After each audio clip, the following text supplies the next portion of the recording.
सबसे पहले तो आप लोगों को वेलकम करते हैं। जो आज का सेशन है ये बेसिकली इंट्रोडक्टरी सेशन है जिसमें हम लोग डिस्कशन कर रहे हैं कि वेरीलॉग और एफपीजीएस का इम्पोर्टेंस क्या है फॉर एसिक इंडस्ट्री, या आप ये कह सकते हैं कि आईसी इंडस्ट्री में उसकी इम्पोर्टेंस क्या है। वेरीलॉग और एफपीजीएस आप इनको अगर इस तरह से लें कि ये बिल्कुल एक बेसिक स्टेप है जो कि आपको लेके जाता है फॉर आईसीज़। आप आईसीज़ कैसे डिज़ाइन करते हैं वो एक बेसिक स्टेप, ये एक बेसिक स्टेप है उसका। सबसे पहले ये समझना ज़रूरी है कि एफपीजीएस और एसिक्स में क्या डिफरेंस है। मतलब अगर हम एफपीजीएस की बात करें और एसिक्स की बात करें तो इन दोनों में बेसिक डिफरेंस क्या है। अगर हम बिल्कुल बेसिक की बात करें कि एफपीजीएस जो हैं, एफपीजीएस बेसिकली ये होते हैं कि आपके रीप्रोग्रामेबल इंटीग्रेटेड सर्किट्स होता है। आप उनको रीप्रोग्राम कर सकते हैं किसी भी टाइम पे। आपने उनमें एक एल्गोरिथम जो है उसको आपने कोड किया हुआ है या उसमें आपने बर्न किया हुआ है, तो उस एल्गोरिथम को आप कुछ टाइम के बाद उसको चेंज भी कर सकते हैं। लेकिन ASIC is application specific integrated circuit, आप उसको बाद में चेंज नहीं कर सकते। अगर आपने एक दफ़ा आपने उसको डिज़ाइन कर लिया, उसने एक ही टास्क उसने परफॉर्म करना है, वो टास्क जो है वो बाद में चेंज नहीं हो सकता। आपने एक दफ़ा उसको बर्न कर लिया या उसको आपने फैब्रिकेट करवा लिया, वो उसको आप चेंज नहीं कर सकते। इसको आप ये कह सकते हैं कि it is just like your PCB designing. आपने एक दफ़ा पीसीबी बनाया, किसी भी एक एप्लीकेशन के लिए आप पीसीबी डिज़ाइन करते हैं, आप उस पीसीबी को दोबारा किसी और एप्लीकेशन के लिए यूज़ नहीं कर सकते। तो एसिक और एफपीजीएस में ये एक बेसिक डिफरेंस है। लेकिन अगर आप ये देखें कि एफपीजीएस और एसिक्स को डिज़ाइन करने के लिए एक ही लैंग्वेज यूज़ की जाती है। मतलब एक ही तरह की लैंग्वेज जो है उसको यूज़ किया जाता है to design your FPGAs and your ASICs. वो है हार्डवेयर डिस्क्रिप्शन लैंग्वेज। उसके लिए डिफरेंट लैंग्वेजेस यूज़ होती हैं, दो तरह की लैंग्वेजेस यूज़ होती हैं, एक वेरीलॉग है और एक वीएचडीएल है। ठीक है, दोनों का डिफरेंस जो है वो हम बाद में डिस्कस कर लेंगे कि दोनों में क्या डिफरेंस है और ये दोनों लैंग्वेजेस क्यों यूज़ की जाती हैं। मैं पहले मेंशन करना भूल गया हूँ कि अगर आपका कोई क्वेश्चन होगा तो हम इस सेशन के आखिर में इसको बेसिकली आपसे क्वेश्चंस लेंगे।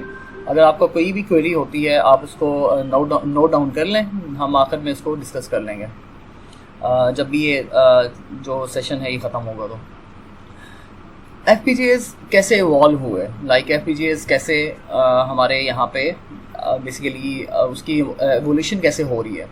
सबसे पहले आपको पता है कि इनिशियल सर्किट्स जो होते थे, मतलब अगर हम तकरीबन 20-30 ईयर्स बैक चले जाएँ तो आपके जो सर्किट्स डिज़ाइन होते थे वो ट्रांजिस्टर बेस्ड होते थे। आपका ट्रांजिस्टर लाइक उसका जो साइज़ होता था वो फुट्स में होता था, या आप कह लें कि मतलब 12 इंचेस या 24 इंचेस इस तरह के साइज़ के ट्रांजिस्टर्स आपको मिलते थे। उन ट्रांजिस्टर्स को यूज़ करके सर्किट्स डिज़ाइन किए जाते थे। आपने सुना होगा बहुत सारे लोगों से कि उन्होंने एक रेडियो बनाया है जो ट्रांजिस्टर से बना गया है। ठीक है, ट्रांजिस्टर बेस्ड रेडियो है। या आपने ये नाम कॉमन सुना होगा कि ट्रांजिस्टर पे लोग जो हैं वो सुन रहे हैं, ख़बरें सुन रहे हैं, या बेसिकली वो जो रेडियो है उसको ट्रांजिस्टर कहा जाता था। तो ये इनिशियल जो आपके सर्किट्स डिज़ाइन होते थे वो ट्रांजिस्टर बेस्ड डिज़ाइन होते थे। उसके बाद क्या हुआ कि इसी सर्किट को, जो ट्रांजिस्टर बेस्ड सर्किट था, उसको हमने कन्वर्ट कर दिया गेट्स में। हमने उस ट्रांजिस्टर को एक बेसिकली गेट लेवल पे ले आए। जैसे आपने गेट्स देखे होंगे, एंड और नॉर गेट्स, जो नॉर्मल गेट्स यूज़ होता है, तो हमने उसको कॉम्पैक्ट करके गेट्स में कन्वर्ट कर दिया। आपने आईसीज़ देखी हैं, फॉर एग्जांपल आपने एंड गेट की आईसी देखी होगी। मैं बेसिक एग्जांपल्स की ही बात करूँगा ताकि आपको समझने में आसानी हो। आपने एंड गेट की आईसी देखी होगी। एंड गेट की आईसी में क्या होता है, उसमें लाइक एक आईसी में वो लाइक 3 या 4, 5, 6 तक आपके एंड गेट्स होते हैं। तो आपका जो सर्किट है बेसिकली वो कॉम्पैक्ट होके आपकी आईसीज़ में आ चुका है। देन ये उसी तरह की आईसी है जो आपको यहाँ पे भी शो की है। अब ये आईसी जो है ये क्या करती है, ये आपके सर्किट्स को कॉम्पैक्ट करती है। आप इन्हीं को यूज़ करके आप क्या करते हैं, अपने जो डिफरेंट जो आपके कॉम्प्लेक्स सर्किट्स हैं वो आप डिज़ाइन करते हैं। इसके बाद क्या हुआ कि इन आईसीज़ को यूज़ करके कॉम्प्लेक्स सर्किट जो हैं वो बनाने शुरू कर दिए। फॉर एग्जांपल अगर आपको यहाँ पे ये नज़र आ रहा है तो ये जो सर्किट है ये एक आईसी बेस्ड सर्किट है। यहाँ पे अगर आप देखें इस कॉर्नर में, यहाँ पे बहुत सारी आईसी लगी हुई हैं। तो आईसी बेस्ड सर्किट जो है वो बनाए जाते रहे। आप ये कह लें कि ये पूरा एक प्रोसेसर है जो कि डिज़ाइन किया गया है टू, ऑब्वियसली आपका सीपीयू जैसे होता है, इस तरह का एक सीपीयू डिज़ाइन किया गया है। लेकिन उसके बाद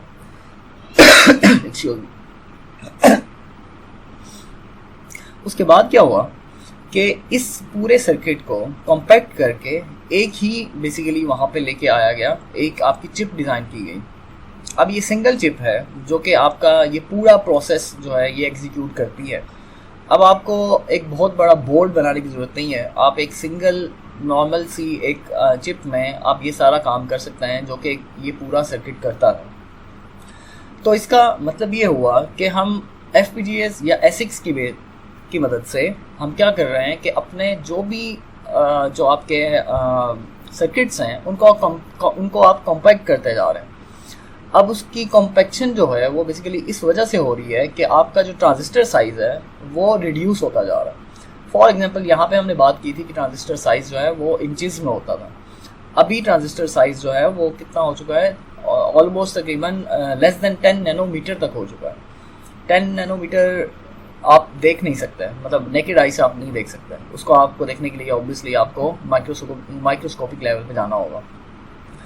तो कहने का मतलब ये है कि आप अभी FPGAs की बेस पे या आप अपनी ASIC जो हैं, आपकी ICs जो हैं, उसकी वजह से आप लोग अपने सर्किट्स को कॉम्पैक्ट करके एक बहुत ही लोएस्ट लेवल पे लेके आ चुका है।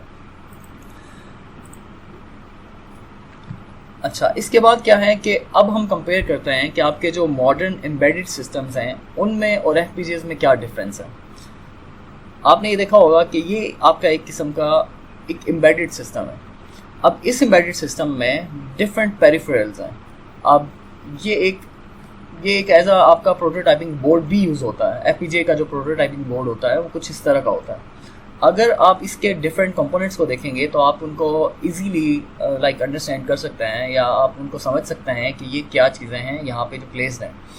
फॉर एग्जांपल सबसे पहले यहाँ पे एक आपका FPGA का प्रोसेसर प्लेस्ड है। आपने FPGA का प्रोसेसर जो है वो यहाँ पे प्लेस किया हुआ है। अब इसका काम क्या है कि ये जितने भी इंटरकनेक्ट्स हैं, ये जो इसके आसपास यहाँ पे यूज़ हुए हुए हैं, जिसमें डिफरेंट मेमोरीज हैं, IO पोर्ट्स हैं और डिफरेंट उसमें ऑपरेशंस हैं, वो सारे के सारे इस प्रोसेसर से कंट्रोल होते हैं। इसमें यहाँ पे आपके पास SDRAM यूज़ हो रही है। Then we have power sources, obviously power के बगैर तो आप काम नहीं कर सकते। Then we have VGA connectors and PS2 mouse और कीबोर्ड कनेक्टर्स। यहाँ पे PS2 शो किए गए हैं, लेकिन अभी जो मॉडर्न आपके जो प्रोटोटाइपिंग बोर्ड्स आते हैं वहाँ पे PS2 की बजाय USB कनेक्टर्स भी यूज़ हो रहे हैं। ठीक है, तो अभी PS2 भी चल रहा है, लेकिन उसके साथ साथ अब USB कनेक्टर्स जो हैं वो भी आने शुरू हो गए। Then we have different peripherals जिसमें ऑडियो कनेक्टर्स हैं, इथरनेट पोर्ट है, सीरियल पोर्ट्स हैं। मतलब आप जो काम आप करना चाहें FPGA से वो आप कर सकते हैं। जनरल पर्पज़ IOs भी हैं कि आप अगर जनरल पर्पज़ कोई काम करना चाहें वो भी आप यूज़ कर सकते हैं। यहाँ पे एक चीज़ और जो इम्पोर्टेंट है वो है आपका ये क्लॉक IO सोर्स है। आपका जो भी FPGA है या जो भी आप डिज़ाइन करते हैं वो क्लॉक बेस्ड डिज़ाइन होता है, क्योंकि आप क्लॉक के बगैर काम नहीं कर सकते। ठीक है, कुछ एप्लीकेशंस में आप कर सकते होंगे, लेकिन मेजॉरिटी ऑफ द टाइम आप क्लॉक बेस्ड डिज़ाइन बनाते हैं ताकि आप एक स्पेसिफिक फ्रीक्वेंसी का डिज़ाइन बना सकें। तो उसके लिए यहाँ पे ये ऑप्शन होती है कि आप एक्सटर्नल क्लॉक सोर्स भी यूज़ कर सकें। कुछ जो एप्लीकेशंस होती हैं उसमें आपको जो क्लॉक रिक्वायर्ड होती है वो उस क्लॉक के साथ मैच नहीं करती जो कि आपके इस FPGA बोर्ड के ऊपर एग्जिस्टिंग क्लॉक होती है, जो क्रिस्टल यहाँ पर प्लेस होता है वो उससे बेसिकली डिफरेंट होती है। तो आपको फिर क्या करना पड़ता है कि ये जो क्लॉक सोर्सेज हैं, जो एक्सटर्नल क्लॉक सोर्सेज हैं, उनको यूज़ करके आप एक्सटर्नल क्लॉक देते हैं और उसको अपने बेसिकली जो भी एप्लीकेशन है उसको आप एग्जीक्यूट करते हैं। देन वी हैव ये जो एम्बेडेड सिस्टम्स हैं इसमें क्या क्या चीज़ें होती हैं, मतलब ये जनरल चीज़ें हैं जो कि आपने बहुत दफ़ा देखी होंगी कि एम्बेडेड सिस्टम में आपका प्रोसेसिंग यूनिट होता है जो सबसे मेजर पोर्शन है, ठीक है, मेजर पार्ट है उसका। फिर आपको मेमोरी चाहिए होती है ताकि आप डाटा को स्टोर कर सकें और आप अपने जो भी स्टेट्स हैं उनको आप सेव कर सकें। Obviously you need power, you need GPIOs और IO पेरिफेरल्स आपको चाहिए। ठीक है, ये आपका एम्बेडेड सिस्टम के मेन आप कह सकते हैं कि कोर कंपोनेंट्स हैं। देन उसके कुछ एक्स्ट्रा कंपोनेंट्स हैं वो आपके एम्बेडेड सिस्टम्स में आते हैं, जो कि जैसे DSP, Ethernet, power management, debugging और इस तरह के जितने भी ये पेरिफेरल्स हैं, ये सारे के सारे अपने आपके मॉडर्न एम्बेडेड सिस्टम्स में इंक्लूडेड होते हैं। अब हमने ये देखना है कि जो आपका एम्बेडेड सिस्टम है उसमें और आपके एफपीजीए में क्या डिफरेंस है। जो आपका एफपीजीए है उसमें आप देखेंगे कि ये वाली चीज़ें ऑलमोस्ट कॉमन है, ठीक है, इसमें कोई डिफरेंस नहीं है। आपको एफपीजीए में भी प्रोसेसिंग यूनिट चाहिए, आपको मेमोरी भी चाहिए, आपको पावर भी चाहिए, आपको जीपीआईओस भी चाहिए, आईओ पेरिफेरल्स भी चाहिए, इनमें कोई डिफरेंस नहीं है। आपके एम्बेडेड सिस्टम्स में भी यही काम होता है। लेकिन जो थोड़ा सा डिफरेंस आता है वो आपके जो एक्स्ट्रा पेरिफेरल्स हैं उसमें आता है। यहाँ पे आप देखेंगे कि जो एफपीजीए है उसमें डीएसपी प्रोसेसर्स होंगे, इथरनेट होगी, debugging, audio accelerators, audio codex वगैरह, हाई स्पीड इंटरफेसेस, ये सारी चीज़ें अवेलेबल होती हैं। लेकिन ये जो आरएफ फ्रंट एंड और पावर मैनेजमेंट और एंटीना और एनालॉग सिग्नल्स जो हैं, इसकी जो बेसिकली फीचर्स हैं ये उसमें अवेलेबल नहीं होते। कुछ सिस्टम्स में अभी ये आने शुरू हुए हैं, जो अभी आपके मॉडर्न जो एफपीजीएस आ रहे हैं उसमें आपके पास एनालॉग सिग्नल्स आने शुरू हो गए हैं। लेकिन आपको पता है कि एफपीजीए जो है वो एक डिजिटल डिवाइस है। डिजिटल डिवाइस जो होती है वो एनालॉग सिग्नल्स को डील नहीं कर सकती। एट दी एंड उसे क्या करना पड़ता है कि एनालॉग सिग्नल को उसे डिजिटल में कन्वर्ट करके ही प्रोसेस करना पड़ता है, ठीक है। तो ऐसा इसलिए एनालॉग सिग्नल्स और इस तरह की जो चीज़ें हैं वो आपके एफपीजीएस पे नॉर्मली अवेलेबल नहीं होती, डायरेक्टली अवेलेबल नहीं होती, लेकिन आप उन्हें यूज़ कर सकते हैं। देन आपका जो एफपीजीए आर्किटेक्चर है वो कैसा है। एफपीजीए आर्किटेक्चर में डिफरेंट ऑप्शंस अवेलेबल होती हैं, डिफरेंट बेसिकली उसके कंपोनेंट्स होते हैं। सबसे पहला कंपोनेंट उसका है आईओ बफर्स। मतलब आपने अगर कोई डाटा अपने एक्सटर्नल वर्ल्ड से, मतलब आपने एफपीजीए के बाहर से कोई डाटा अपने एफपीजीए पे लाना है तो आप ये आईओ बफर के थ्रू डाटा यहाँ पे ला सकते हैं। तो ये आईओ बफर्स का काम ये है कि वो एक्सटर्नल वर्ल्ड को एफपीजीए से कनेक्ट करवाते हैं। देन आपके पास ये जो हैं कॉन्फ़िगरेबल लॉजिक ब्लॉक्स हैं, ये CLBs हैं। इनका काम ये है कि आप जब भी कोई प्रोग्राम करते हैं वो ये कॉन्फ़िगरेबल लॉजिक ब्लॉक्स जो हैं उनको बेसिकली उनको प्रोग्राम करता है। आपने जो भी प्रोग्राम किया होगा वो इस CLB में प्रोग्राम होगा और उसी को उसकी फंक्शनैलिटी को बेसिकली क्या करेगा, उसको कंट्रोल करेगा, उसको मॉडिफाई करेगा जैसे ही आप प्रोग्राम करेंगे। उसके बाद आपके पास ये इंटरकनेक्ट्स हैं। मतलब ये तो आपने कर लिया कि आपने इसको प्रोग्राम कर लिया, लेकिन इसका अगर इसके साथ कोई लिंक है तो वो कैसे इसके साथ कनेक्ट करेगा, वो बेसिकली इनके थ्रू कनेक्ट करेगा। या IOBs को आपने कनेक्ट करना है CLBs के साथ, तो ये इन इंटरकनेक्ट्स के थ्रू यहाँ पे आप CLBs को कनेक्ट कर सकता है। तो इस तरह से ये इसके मेजर कंपोनेंट्स हैं जो कि किसी भी FPGA में होता है। आपके पास IO बफर्स हैं जो कि एक्सटर्नल वर्ल्ड से डाटा को लेके आते हैं FPGAs पे। Then you have these configurable logic blocks जिसको आप प्रोग्राम करते हैं। जब भी आपने प्रोग्रामिंग करनी होगी तो आप इनमें बेसिकली प्रोग्राम करते हैं। आपका जो भी प्रोग्राम होगा वो बेसिकली यहाँ पे आएगा। और आपने अगर इनको आपस में इंटरकनेक्ट करना है तो वो बेसिकली इन इंटरकनेक्ट्स के थ्रू यहाँ पे कनेक्ट होगा। अब इंटरकनेक्ट मीन्स वायर्स, ठीक है, आसान लफ्ज़ों में अगर आप कहना चाहें तो ये वायर्स होती हैं।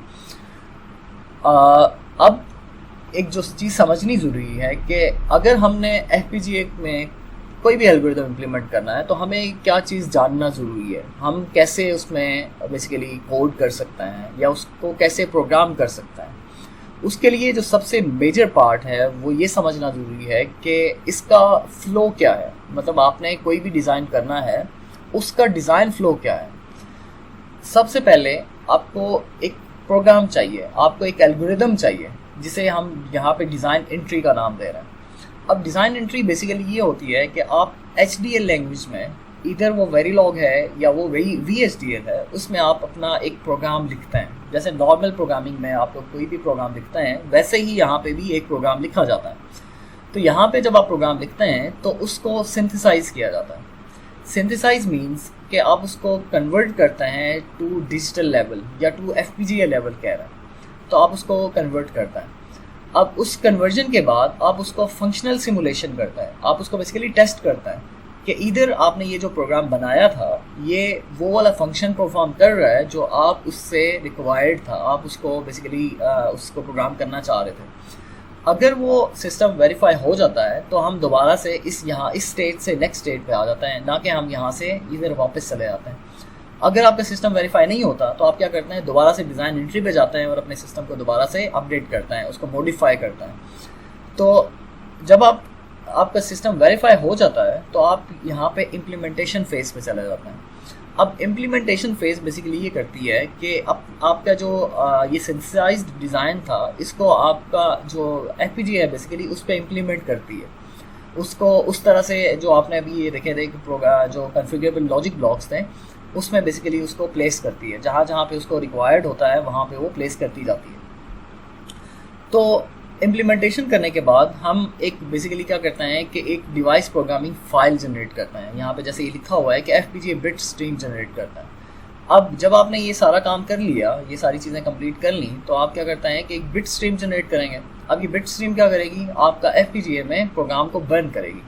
जो काम आपने यहाँ पे design entry synthesis implementation phase में किया होगा वो सारा का सारा वहाँ पे बेसिकली क्या कर देगा, वो वहाँ पे बर्न कर देगा आपके रियल FPGA पे, जो भी आप FPGA यूज़ कर रहे होंगे। जैसा अभी हमने एक स्लाइड पहले में देखा था कि FPGA का एक आपके पास वो था प्रोटोटाइपिंग बोर्ड था, ठीक है। तो आप इस तरह से प्रोग्राम को वहाँ पे बर्न कर सकते हैं। जब आप प्रोग्राम को बर्न करेंगे तो आप फिर रियल टाइम टेस्ट कर सकते हैं कि आपका FPGA किस तरह से वर्क कर रहा है। वहाँ पे जो भी पेरिफेरल्स हैं, IO पेरिफेरल्स हैं या डिफरेंट वहाँ पे जो भी पोर्ट्स हैं, उनके थ्रू आप अपने FPGA को टेस्ट कर सकते हैं या अपने एल्गोरिथम को टेस्ट कर सकते हैं। अब यहाँ पे हमने ये कहा है कि आपका जो HDL फाइल है, बेसिकली HDL जो लैंग्वेज है वो आप यूज़ करेंगे। अब HDL लैंग्वेज बेसिकली क्या होती है, आपने जो भी लैंग्वेजेस पहले पढ़ी हैं, अगर आपने वेरीलॉग नहीं पढ़ी हुई तो मैं वेरीलॉग के अलावा डिफरेंट लैंग्वेजेस की बात कर रहा हूँ। Almost every language works sequentially. हर लैंग्वेज सिक्वेंशियल काम करती है, मतलब उसमें आपने एक फॉर एग्जांपल आपने इस तरह से सेंटेंसेस लिखे हुए हैं, फॉर एग्जांपल आपने इस तरह से कोड लिखा हुआ है, तो सबसे पहले वो पहली लाइन एग्जीक्यूट करेगी, then it will go to second line, then third, fourth, fifth, और इसी तरह से वो एग्जीक्यूशन जो है वो कंटिन्यूस रखेगी। लेकिन जो आपकी ये HDL लैंग्वेज है ये इस तरह से काम नहीं करती, ये सिक्वेंशियल काम नहीं करती। HDL language is a language that works in parallel. जो भी आप काम कर रहे हो वो सारा का सारा इन पैरेलल हो रहा होगा। अब ये समझना ज़रूरी है कि वो पैरेलल कैसे काम करेगा, ठीक है। अब पैरेलल काम करना मतलब किस तरह से ज़रूरी है कि आपने फॉर एग्जांपल दो गेट्स को पैरेलल में वहाँ पे दो गेट्स को आपने कॉल कर लिया, दो गेट्स की जो भी इनपुट होंगी उनको पैरेलल वो पैरेलल एग्जीक्यूट करेगा और उनकी आउटपुट जो है वो आपको प्रोवाइड कर देगा। ना कि ऐसा होगा कि पहले एक गेट की आउटपुट आएगी फिर दूसरे की आउटपुट आएगी। तो ये सबसे पहला पॉइंट है जो कि ज़रूरी है आपको समझना कि आप अपनी लैंग्वेज आप बेसिकली अगर वेरीलॉग लैंग्वेज में कोड करना चाह रहे हैं तो आपको ये बात आपको ये बात बेसिकली सबसे पहले आपको समझनी ज़रूरी है कि वेरीलॉग में जब भी आप कोड कर रहे हो तो आप ये ध्यान में रखें कि जो भी आपका कोड है वो एग्जीक्यूट होगा इन पैरेलल, ना कि वो सिक्वेंशियल ऑपरेट करेगा। अब HDL लैंग्वेज क्या होती है? HDL लैंग्वेज इसे कह सकते हैं कि HDL is not a software language. ये सॉफ्टवेयर लैंग्वेज नहीं है, ये एक हार्डवेयर बेस्ड लैंग्वेज है जो कि एक हार्डवेयर को कोड करती है। जब भी आप कोई भी बेसिकली सेंटेंस लिखते हैं अपनी HDL लैंग्वेज में, वो हर सेंटेंस या हर आपका लाइन जो है कोड की, वो हार्डवेयर में जाके बेसिकली जब भी आप प्रोग्राम करते हैं ना तो हार्डवेयर में क्रिएट हो जाती है। अगर आप ऐसी की बात करें तो वो उसका हार्डवेयर क्रिएट हो जाता है। सॉफ्टवेयर की तरह नहीं है कि आपने फॉर एग्जांपल अगर आपने सॉफ्टवेयर में कोई भी फंक्शन कॉल किया, सॉफ्टवेयर में फंक्शन कॉल करते हैं तो क्या होता है, वो फंक्शन एग्जीक्यूट होता है, उसके बाद वो फंक्शन वैनिश हो जाता है, उसके जो वेरिएबल्स होते हैं वो डिलीट हो जाता है, ठीक है। सॉफ्टवेयर में तो ऐसे होता है। लेकिन अगर आपने HDL में कोई फंक्शन कॉल किया तो वो फंक्शन डिलीट नहीं होगा। अगर आपने फंक्शन कॉल करेंगे तो उस फंक्शन के अगेंस्ट कोई ना कोई जो है हार्डवेयर वो क्रिएट हो जाएगा, जो भी आपने बेसिकली फंक्शन में लिखा होगा। तो बेसिकली ये इनका डिफरेंस है। देन ये कंकरेंसी को मॉडल करती है, जो हम पैरेललिज्म की बात कर रहे थे कि पैरेलल लैंग्वेज है, और इसी तरह ये टाइम बेस्ड मॉडल्स हैं, मतलब ये टाइम बेस्ड मॉडल हैं। फॉर एग्जांपल अगर आपने जैसे मैंने एक फॉर एग्जांपल ये कहा था कि आपने दो गेट्स को पैरेलल में कॉल किया, दो गेट्स की जो आउटपुट आएगी अगर वो ड्राइव कर रही है ना नेक्स्ट किसी सर्किट को, तो आपने ये मेक श्योर करना है कि वो जो दो गेट्स की आउटपुट है वो एक ही टाइम पे जनरेट हो। अगर वो एक टाइम पे जनरेट नहीं होगी तो ये टाइमिंग इश्यूज आपके आने शुरू होंगे, आपके जो आउटपुट सर्किट्स हैं उसमें आपके ग्लिचेस आने शुरू हो जाएंगे, ठीक है। तो आपका जो बेसिकली सर्किट है वो सही तरह से वर्क नहीं करेगा। तो ये सबसे पहला बेसिकली जो सबसे पहले आपको ये समझना ज़रूरी है कि इसमें क्या डिफरेंस है सॉफ्टवेयर लैंग्वेज में और हार्डवेयर लैंग्वेज में। देन हम जो बेसिकली ज़्यादातर काम करते हैं वो है आपकी वेरीलॉग लैंग्वेज है। वेरीलॉग लैंग्वेज और VHDL लैंग्वेज में ऐसा कोई बहुत ज़्यादा डिफरेंस नहीं है सिवाय सिंटैक्स के। वेरीलॉग नॉर्मली यूज़ की जाती है लाइक बहुत ज़्यादा दुनिया में यूज़ की जाती है as compare to VHDL। Verilog language के साथ सबसे बड़ा मसला ये है कि जैसे यहाँ पे कमेंट लिखा हुआ है कि वेरीलॉग इज़ ईजियर टू लर्न, मतलब ये इसका सबसे बड़ा मसला है। मैं इसको वो ये नहीं कह रहा कि ये सबसे बड़ा लाइक इसका प्लस पॉइंट है। अब मसला क्यों है, क्योंकि ये बिल्कुल सी की तरह, मतलब जैसे आप सी में कोड करता है ना वे वैसी ही है जैसी सी है।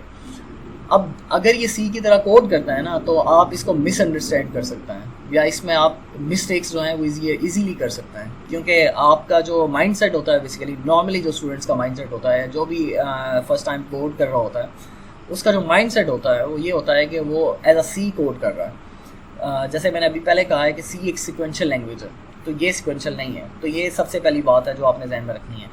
VHDL के बारे में ये कहा जाता है कि VHDL is harder to program, क्योंकि इसका सिंटैक्स जो है वो टफ है as compare to your Verilog language. लेकिन इसमें उतना ही मुश्किल है कि आप उसमें मिस्टेक्स करें, ठीक है। तो प्रेफर ये किया जाता है कि आप वेरीलॉग लैंग्वेज यूज़ करें क्योंकि वो ईजियर है बिगिनर्स के लिए, ठीक है। अगर आप VHDL को थोड़ा एडवांस लेवल पे अगर आप उसमें कोड करना चाहते हैं तो obviously that will make your life easier. तो ये दोनों एक स्मॉलर डिफरेंस है वेरीलॉग और HDL में, जो आपकी दो डिफरेंट लैंग्वेजेस हैं। देन हमारे पास दो तरह की डिज़ाइन एब्स्ट्रैक्शंस होती हैं आपकी जो भी आप डिज़ाइन करते हैं, ठीक है, जो हार्डवेयर आप डिज़ाइन करते हैं। दो तरह के मॉडल्स होते हैं, एक को स्ट्रक्चरल मॉडल कहा जाता है और एक को बिहेवियरल मॉडल कहा जाता है। स्ट्रक्चरल मॉडलिंग बेसिकली ये होती है कि आप किसी भी डिज़ाइन को, किसी भी एल्गोरिदम को ब्रेक डाउन करें गेट लेवल पे। गेट लेवल मींस आप एंड और नॉर गेट्स में उसको बेसिकली ब्रेक डाउन कर लें। जब आप ब्रेक डाउन कर लेंगे आप उसके मॉड्यूल्स बना के, छोटे छोटे मॉड्यूल्स बना के उनको आप बेसिकली क्या करेंगे, एक बड़ा सर्किट जो है वो बिल्डअप करना शुरू कर देंगे। ये इसका एक मॉडल है, एक टाइप की मॉडलिंग है। जो दूसरी मॉडलिंग है उसको कहते हैं बिहेवियरल मॉडल।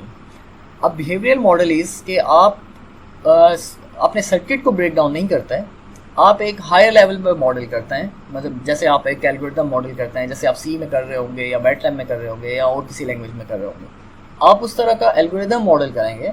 वो एल्गोरिथम आप क्या करेंगे कि अपने सॉफ्टवेयर को बता देंगे कि ये एल्गोरिथम है, इसको आपने इम्प्लीमेंट करना है FPGA पे या आपने इम्प्लीमेंट करना है ASIC पे। तो आपका जो सॉफ्टवेयर टूल है वो बेसिकली उसको ब्रेक डाउन करेगा, खुद से ब्रेक डाउन करेगा। उसके सारे CLBs जो हैं वो खुद से डिसाइड करेगा, उसके इंटरकनेक्ट खुद से डिसाइड करेगा, उसके जितने भी IO पोर्ट्स हैं, IO बफर्स हैं, वो खुद से डिसाइड करेगा। सॉफ्टवेयर आपको ये सारा काम करके दे देगा। अब ये बेसिकली एक प्लस पॉइंट है ASIC मॉडलिंग के लिए। जब भी आप ASIC मॉडल कर रहे हों, मतलब आप IC डिज़ाइन कर रहे हों, तो ये एक प्लस पॉइंट है कि अगर आपको लैंग्वेज आती है तो आप जो झंझट है गेट लेवल मॉडलिंग का उससे आप आज़ाद हो सकते हैं, मतलब उससे आप जान छुड़ा सकते हैं।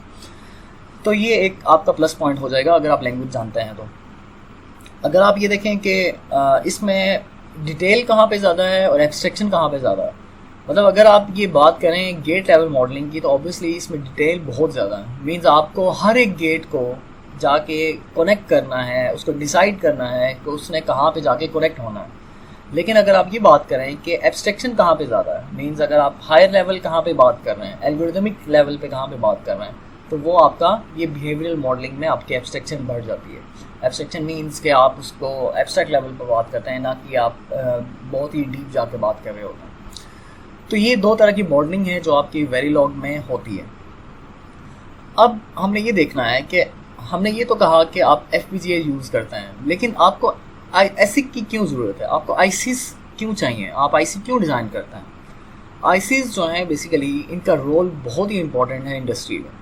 अगर आप ये कहें कि आपने कोई भी ऑपरेशन परफॉर्म करना है किसी भी एक टास्क के लिए, तो FPGAs को प्रेफर नहीं किया जाता एज़ कम्पेयर टू ICs, क्योंकि ICs का बेसिकली जो पर्पज़ है वो ये है कि वो स्पेसिफिक टास्क परफॉर्म करेंगे। जब वो स्पेसिफिक टास्क परफॉर्म करेंगी, उनकी स्पीड भी ज़्यादा होगी, पावर कंजप्शन भी कम होगी, और डिफरेंट फीचर्स हैं वो भी हम आगे देखते हैं कि कौन कौन से फीचर्स हैं जिनकी वजह से आईसीज़ को प्रेफर करता है।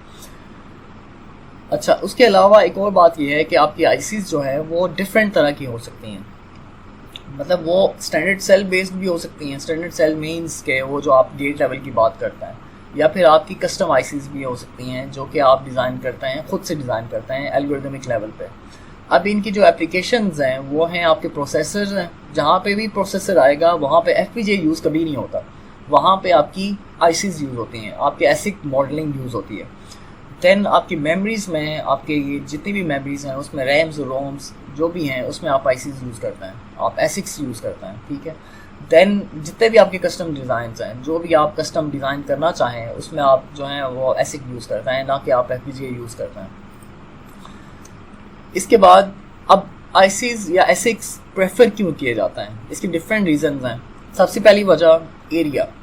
अब देखें, जो भी आपको प्रोटोटाइपिंग बोर्ड्स मिलते हैं एफपीजीएस के, उनका कोई स्पेसिफिक पर्पस नहीं है, उनका जनरल पर्पस के लिए वो डिज़ाइन किया जाता है। उनके प्रोटोटाइपिंग बोर्ड के आईओ पेरिफेरल्स बहुत ज़्यादा होता है। तो आप क्या कर सकते हैं कि आप एक स्पेसिफिक एप्लीकेशन के लिए आप एक एल्गोरिदम डिज़ाइन करें, उसकी आईसी डिज़ाइन करवाएं, और उसके अगेंस्ट आप एक प्रोटोटाइपिंग बोर्ड खुद से बना लें। उससे क्या होगा कि आपका जो एरिया है वो बेसिकली कम हो जाएगा, ठीक है, लेस एरिया कंज्यूम करेंगे। देन आईसीज़ एक स्पेसिफिक पर्पस के लिए यूज़ होती हैं, तो उसकी जो परफॉर्मेंस है ऑब्वियसली उसकी हाई परफॉर्मेंस होती है, फास्ट स्पीड आईसीज़ होती हैं, ठीक है। तो ये आपका दो आपके जो पॉइंट्स हैं ये आपके आईसीज़ को बेसिकली प्रेफर करता है। Then you have power consumption. Power consumption obviously बहुत कम होती है क्योंकि आप एक हाई स्पीड डिज़ाइन की बात कर रहे हैं और ऑब्वियसली उसका लेस एरिया है, पावर कंजप्शन उसकी कम होती है, तो आप क्या करते हैं कि आप आईसीज़ को प्रेफर करते हैं। Then you have cost. Cost जो है आईसीज़ की कुछ ज़्यादा होती है, लेकिन अगर आपने एक आईसी डिज़ाइन कर ली, आपने फैब्रिकेट कर ली, अगर आप उसकी बल्क प्रोडक्शन पे पहुंच चुके हैं तो आपकी आईसी की कॉस्ट जो है वो बहुत रिड्यूस हो जाएगी। मतलब आपको कुछ डॉलर्स में आईसी मिल जाती है। लेकिन अगर आप उसकी जो कॉस्ट होती है रिकरिंग कॉस्ट, या सॉरी आप जो उसकी इनिशियल कॉस्ट है अगर आप उसकी बात करें, तो ऑब्वियसली आईसीज़ की इनिशियल कॉस्ट ज़्यादा होती है। इसमें कोई शक नहीं है कि एफपीजीए जो है आपको cheap like obviously lesser cost में मिल जाते हैं as compare to ICs. Time to market almost similar है क्योंकि एफपीजीएस को डिज़ाइन करने के लिए भी उतना ही टाइम लगता है जितना आप आईसी डिज़ाइन करने के लिए लगाएंगे। थोड़ा सा डिफरेंस ये है कि एफपीजीएस जो हैं वो एज अ प्रोटोटाइपिंग बोर्ड आपको मिल जाते हैं, लेकिन आईसीज़ नहीं मिलती। तो पहला आपका जो टास्क होता है वो यही होता है कि आप अपना जो मॉडल है वो आप आईसी पे डिज़ाइन सॉरी एफपीजीए पे डिज़ाइन कर लें, उसकी फिर आप आईसी जो है फैब्रिकेट करवाओ। तो ये आपका एक थोड़ा सा एक्स्ट्रा स्टेप आ जाता है, लेकिन उसमें कोई ऐसा इतना ज़्यादा टाइम नहीं लगता। Then you have design cycle. Design cycle almost similar है क्योंकि आपने जो एफपीजीए पे मॉडल करना है वो भी वेरीलॉग लैंग्वेज से करेंगे या वीएचडीएल लैंग्वेज से करेंगे। जो आप एसिक के लिए करेंगे वो भी सिमिलर है, उसमें कोई ऐसा खास डिफरेंस नहीं है।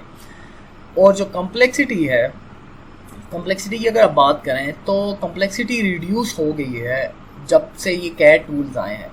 जब ये कैड टूल्स नहीं थे तो जिन लोगों ने VLSI पढ़ी है या मतलब ये वाला कोर्स कहाँ पढ़ा है, उनको आइडिया होगा कि लेआउट डिज़ाइनिंग या आपका चिप डिज़ाइनिंग कितना मुश्किल टास्क है। अगर ये आपका कैड टूल्स ना होते तो अभी आपके ये प्रोसेसर्स हैं ये कभी भी डिज़ाइन ना हो सकते हैं, क्योंकि उसमें आपको घंटों की बजाय आपको हफ्तों लगते हैं एक सर्किट, छोटे से सर्किट डिज़ाइन करने के लिए। तो ये सारी रीजंस हैं जिनकी वजह से आप एसिक्स को प्रेफर करते हैं।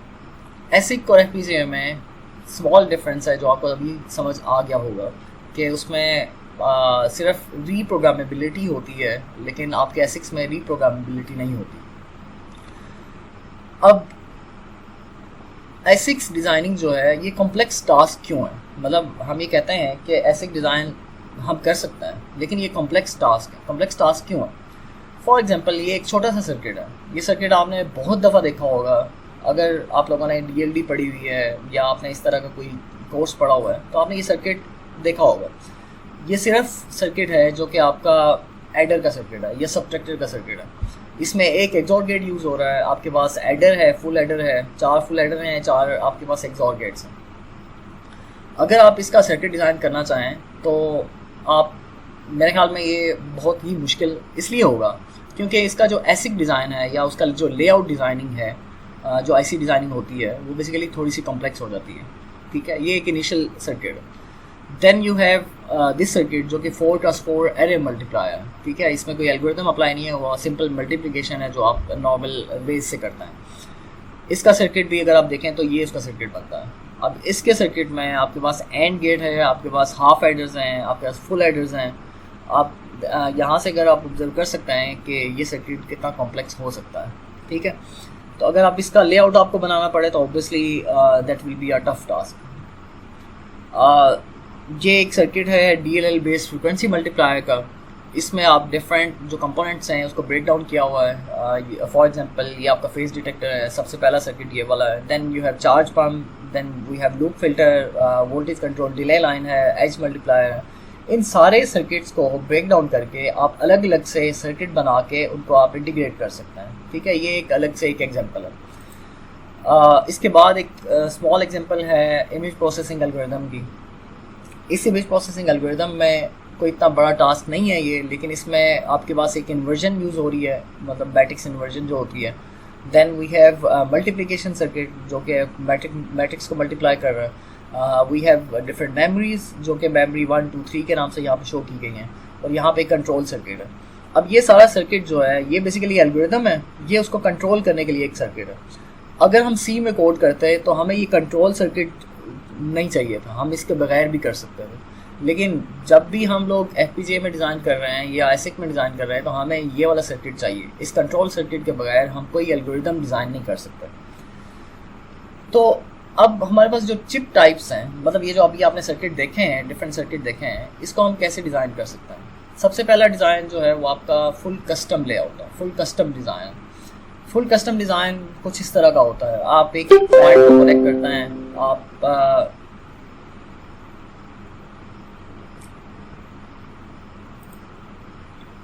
अभी माइक का कोई इशू तो नहीं है?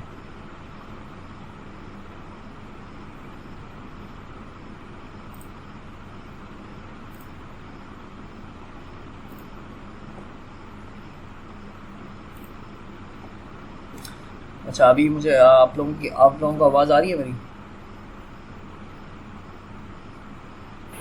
जी सर, आ रही है। Yes sir. माइक म्यूट हुआ था तो मेरा पूछ लो।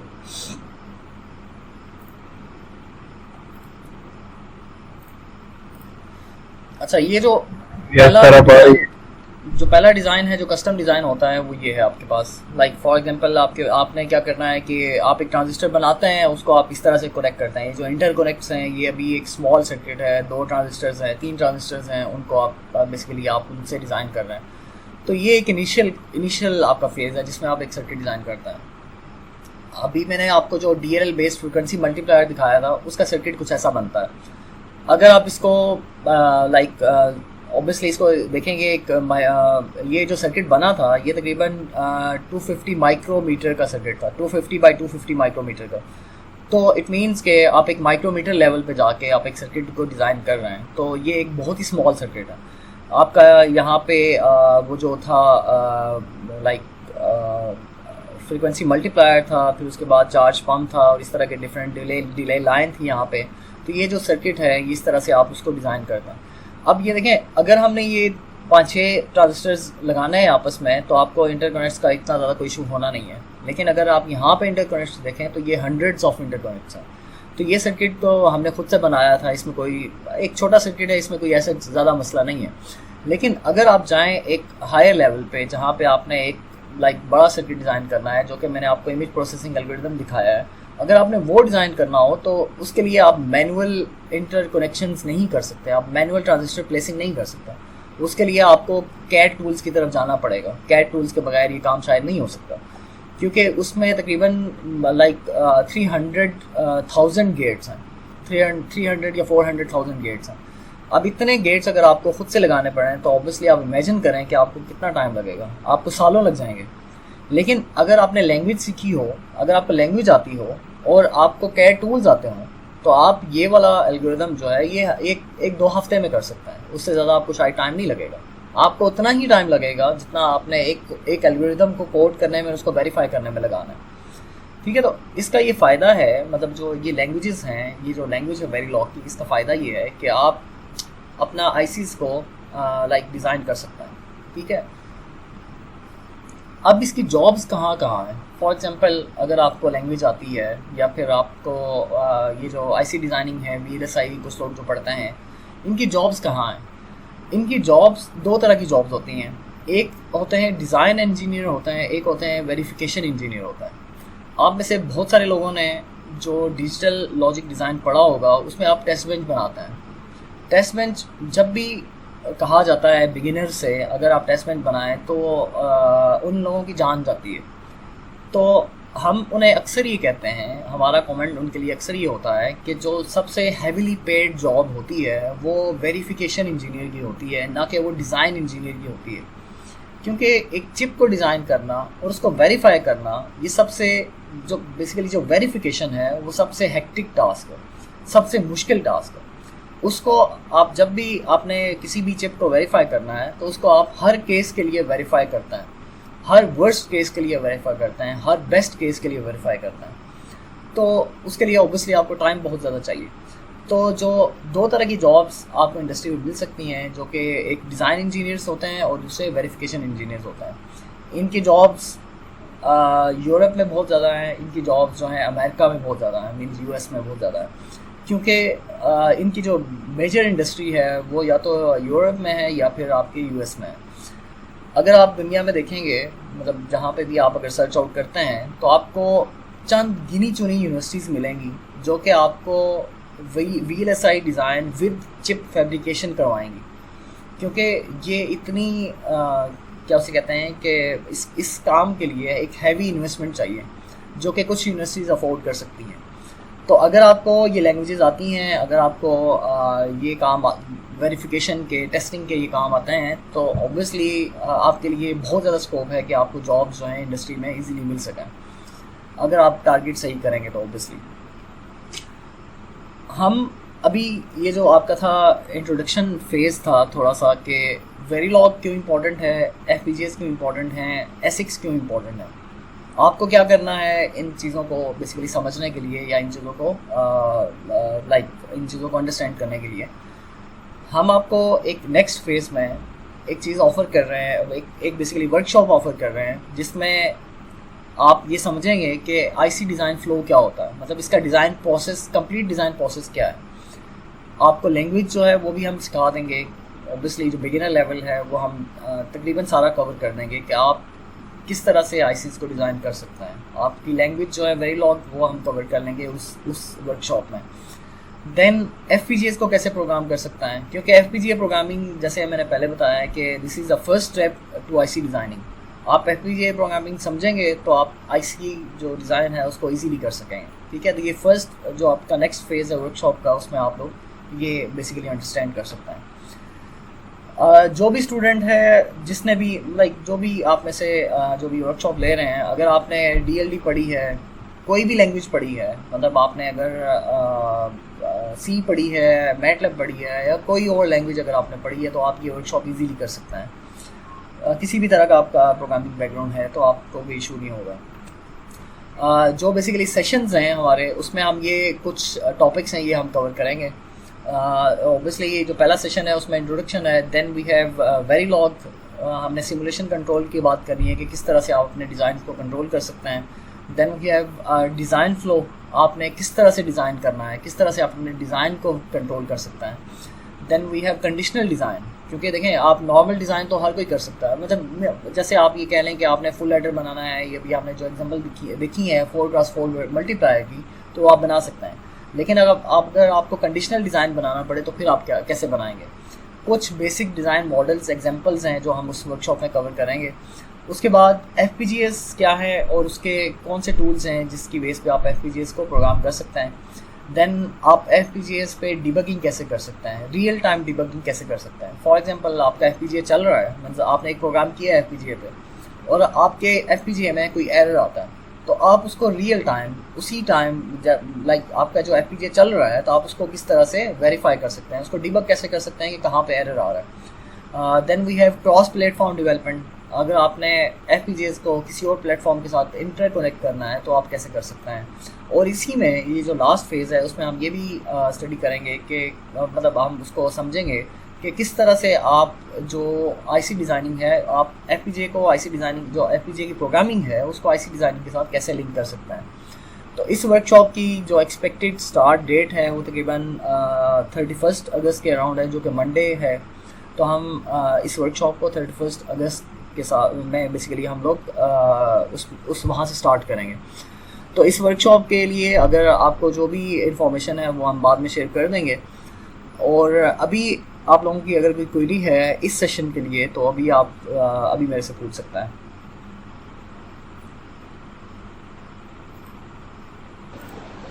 सर, ये जो आपने एक FPGA बताया और जो दूसरी IC बताई है, इसमें सिर्फ प्रॉम का फर्क है? मतलब एक में वन टाइम प्रोग्रामेबल रोम यूज होगी और दूसरी में EEPROM यूज होगी? नहीं, इसमें जो डिफरेंस है ना वो ये है कि जो आपका फॉर एग्जांपल जो FPGA है वो उसको आप रीप्रोग्राम कर सकता है, लेकिन ASIC जो है ना उसको आप हार्ड मतलब उसका आप ये कह लें जैसे PCB नहीं होता, आपने एक दफ़ा PCB डिज़ाइन कर लिया, उसमें कंपोनेंट्स लगा दिए तो वो एक दफ़ा बन गया, उसके बाद आप उसको दोबारा से लाइक उसको मॉडिफाई नहीं कर सकते। ASIC is like that.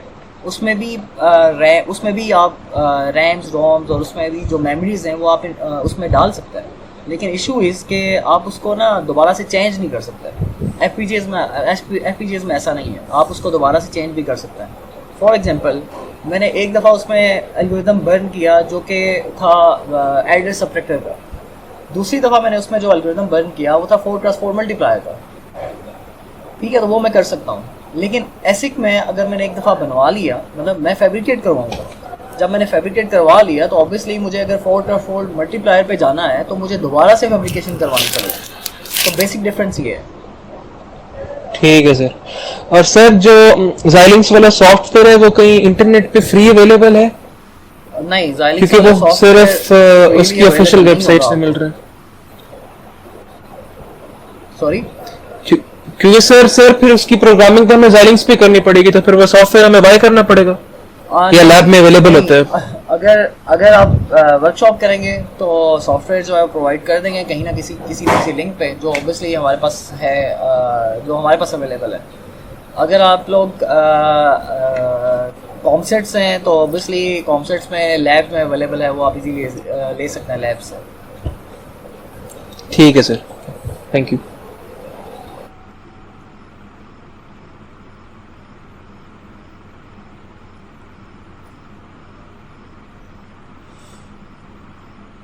हाँ जी, कोई और क्वेश्चन है किसी को? यस सर, जब आपने वो बताया था HDL का, जी जी, उसमें जब फंक्शन हम क्रिएट कर लेते हैं वो एक उसमें सेव हो जाता है वो, मतलब कि तो अगर हमें बस कोई फंक्शन बन जाता है जो कि हम चेंज करना चाह रहे हैं और वो उसको डिलीट करना चाह रहे हैं, मतलब कि वो फुल खराब हो चुका है, तो अब हम क्या करेंगे उसको? वो ठीक है, देखें, अगर मैंने जो बात की थी, मैंने बेसिकली ये कहा था कि अगर आप कोई फंक्शन लिखते हैं और उसे कॉल करते हैं, मतलब जब भी आप फंक्शन कॉल करेंगे उसका हार्डवेयर क्रिएट हो जाएगा। ठीक है, तो अगर जब मैंने ये बात कही थी तो उसका मतलब ये था कि जब तक हम फैब्रिकेशन पे नहीं जाते या जब तक हम FPGA पे बर्निंग पे नहीं जाते, मतलब जब तक हम FPGA बर्न नहीं करते, तब तक आप जितनी भी मॉडिफिकेशन करना चाहते हैं आप कर सकते हैं। जो हमने ये कहा था ना कि आप सिमुलेशन जो वेरिफिकेशन करते हैं, इनिशियल वेरिफिकेशन करते हैं, ठीक है, जब आप वेरीफाई कर लेंगे अपने पूरे एल्गोरिदम को, तब तक आप जितना चेंज करना चाहें आप कर सकते हैं, अनलेस कि आप उसको सिंथेसाइज करें, उसको इम्प्लीमेंट करें, उसके बाद फिर आप अपना FPGA पे बर्न करें, तब तक आपके पास लेवरेज है कि आप जो करना चाहें कर सकें। लेकिन इशू क्या आता है कि इशू ये है कि आपने फॉर एग्जांपल जो भी हमने एक जो एग्जांपल देखी थी जिसमें आपने ये जो एडर का सर्किट था, एडर में हमने 4 फुल एडर यूज़ किए हुए थे। ठीक है, अब 4 फुल एडर यूज़ किए हैं तो इट मीन्स के फुल एडर का मैंने एक फंक्शन बनाया होगा जिसे मैं बार बार कॉल करूँगा। जब मैं उस फंक्शन को बार बार कॉल करूँगा तो इट मीन्स के फॉर एग्जांपल मैंने 4 दफ़ा उसे कॉल किया, जब मैं उसे 4 दफ़ा कॉल करूँगा तो वो 4 दफ़ा हार्डवेयर में जाके क्रिएट हो जाएगा वो वाला फुल एडर। जब आप उसे बर्न करेंगे तो फिर क्रिएट होगा, लेकिन ऑब्वियसली जब तक आप उसे बर्न नहीं करेंगे तो वो सॉफ्टवेयर में है, सॉफ्टवेयर में से ऑब्वियसली सॉफ्टवेयर से नेक्स्ट लेवल पे नहीं गया होगा, तो तब तक आप उसको चेंज कर सकते हैं। फॉर एग्जांपल आपने फुल एडर की बजाय हाफ एडर लगाना है तो आप उस फंक्शन को चेंज करके हाफ एडर कर दें, लेकिन जब आपने एक दफ़ा बंद कर लिया ना तो 4 फुल एडर जो हैं वो आपके हार्डवेयर में क्रिएट हो जाएंगे, आपके FPGA में क्रिएट हो जाएंगे, ठीक है, तब तक आप उसको चेंज कर सकते हैं। ठीक है, समझ आ गई? Yes sir, thank you.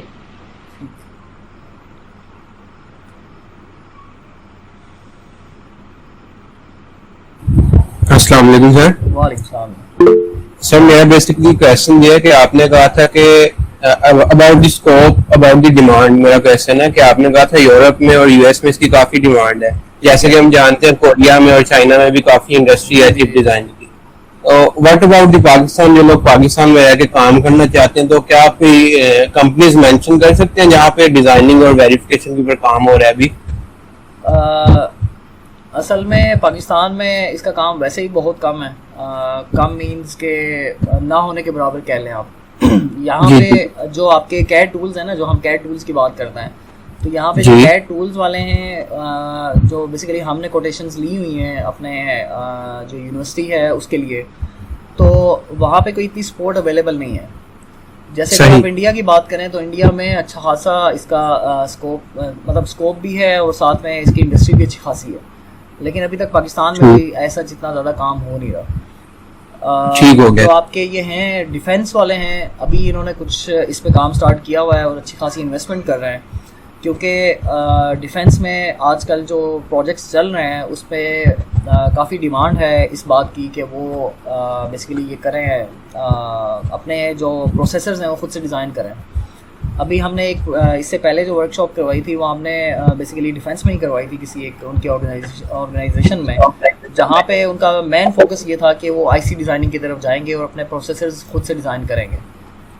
तो अभी जो मुझे समझ आती है, जो इनिशियल बेसिकली जो पहला आपका अगर टारगेट है पाकिस्तान की अगर बात करें तो पहला टारगेट आपका डिफेंस ही होता है, जहाँ पे आपको जॉब्स शायद इस फील्ड में मिल सकती हैं, क्योंकि आज फोकस है कि अपने प्रोसेसर डिज़ाइन करें फॉर सिक्योरिटी रीजंस। ठीक हो गया sir, thank you so much.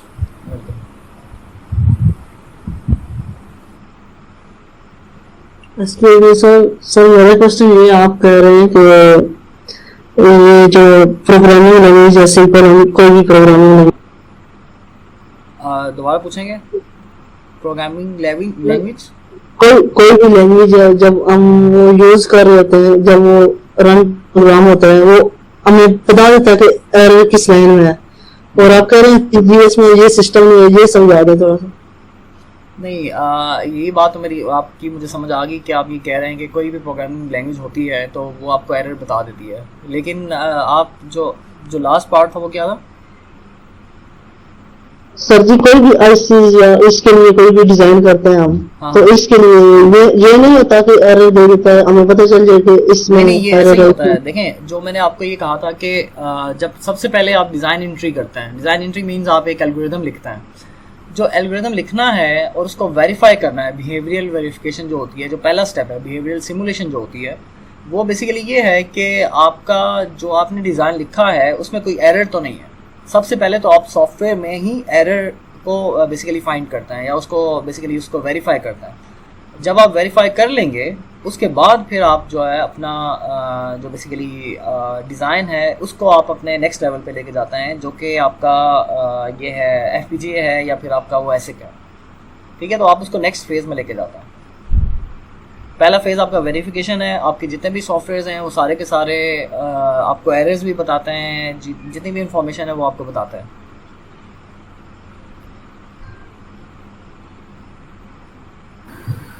Sir वो आपने बताया था कि सर जो FPGA प्रोग्रामेबल एलिमेंट्स होते हैं, सर कोई ऐसा कोड हो सकता है मतलब वो इतना बड़ा हो जाए कि मेमोरी एलिमेंट खत्म हो जाए, वो प्रोग्रामेबल ब्लॉक्स खत्म हो जाए कि वो स्टोर ना कर सके? जी ऐसा ही है। FPGA की एक मेजर लिमिटेशन है मेमोरी। आपको FPGAs चेंज करने पड़ते हैं। अक्सर कुछ स्टूडेंट्स होंगे जिन्होंने काम किया होगा, मोस्ट प्रोबेबली हमारे साथ भी ऐसा होता रहा है क्या कुछ एल्गोरिथम्स ऐसे होते हैं कि जब आप उन्हें कोड कर रहे होते हैं तो जो बेसिकली अवेलेबल एफपीजीए होता है ना, उसके रिसोर्सेज को वो एक्सीड कर देता है। वो उसके रिसोर्सेज जो हैं पूरे उसमें नहीं आ सकता है। तो फिर ऑब्वियसली क्या करना पड़ता है कि आपको एक नेक्स्ट एफपीजीए पे जाना पड़ता है या नेक्स्ट वर्जन पे जाना पड़ता है। तो ये उसकी लिमिटेशन तो है ही है। लेकिन अगर आप एसिक की बात करेंगे ना, तो एसिक में ये काम नहीं है। आप एसिक में जो भी कोड करेंगे, फैब्रिकेट आपने करवाना है, पैसे ऑब्वियसली आपने लगाने हैं, तो उसका कोई मसला नहीं है। तो वो आप जो भी चाहें आप फैब्रिकेट करवा सकते हैं। जितना भी साइज़ आपने फैब्रिकेट करवाना है वो आप करवा सकते हैं। Thank you sir.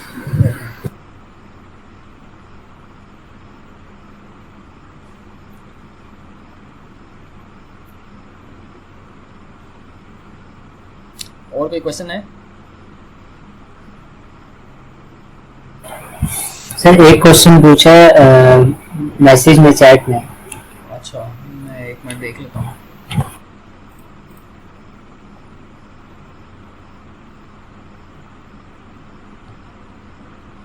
वेरिलॉग और VHDL लैंग्वेज में डिफरेंस पूछा है। तो डिफरेंस जब वर्कशॉप अटेंड करेंगे तो मैं बता दूंगा, लेकिन सिंटैक्स का मेजर डिफरेंस है। मतलब सिंटैक्स जो है ना वो बहुत डिफरेंट है जो आपका वेरिलॉग और VHDL है। वेरिलॉग का सिंटैक्स सी की तरह है। सर आपकी आवाज नहीं आ रही सर। अभी आवाज आ रही है? यस सर अभी आ रही है। अच्छा ठीक है। तो जो डिफरेंस आपने पूछा है वो ये पूछा है कि वेरिलॉग और VHDL में क्या डिफरेंस है। जब वर्कशॉप अटेंड करें तो मैं ये कह रहा था कि आपको मैं डिफरेंस बता दूंगा, लाइक ज़रा वो क्या उसे कहते हैं डिटेल में बता दूंगा। लेकिन अगर आप जनरली समझना चाहते हैं तो वेरिलॉग का सिंटैक्स जो मैंने आपको बताया है कि वो सी की तरह होता है। जैसे आप सी में कोड करते हैं तकरीबन वैसे ही वेरिलॉग में कोड करते हैं। लेकिन जो मेजर डिफरेंस है ना वो ये सिंटैक्स का ही है। उसमें जो आप कोड कर रहे होते हैं वो बहुत ही डिफरेंट तरह से है। मतलब उसमें जो आपने पोर्ट मैपिंग करते हैं या फिर आप जो भी उसमें जो फंक्शंस कॉल होती है वो भी डिफरेंट है। तो मेजर डिफरेंस यही है। इसीलिए VHDL समझना मुश्किल है एज़ कम्पेयर टू वेरिलॉग। और जो मैंने ये पहले कहा था कि जितना समझना मुश्किल है उतना ही उसमें एरर का चांस भी कम है VHDL में, लेकिन वेरिलॉग में ऑब्वियसली ज़्यादा है। Thank you for that enlightening presentation, Dr. Suhaib Ayaz Qazi. And at last, thank you to everyone for joining us in this webinar. I hope you learned a lot. It was truly a pleasure to host you guys. Now, if everyone's concerns have been addressed, you are all free to leave. Thank you for joining us there today.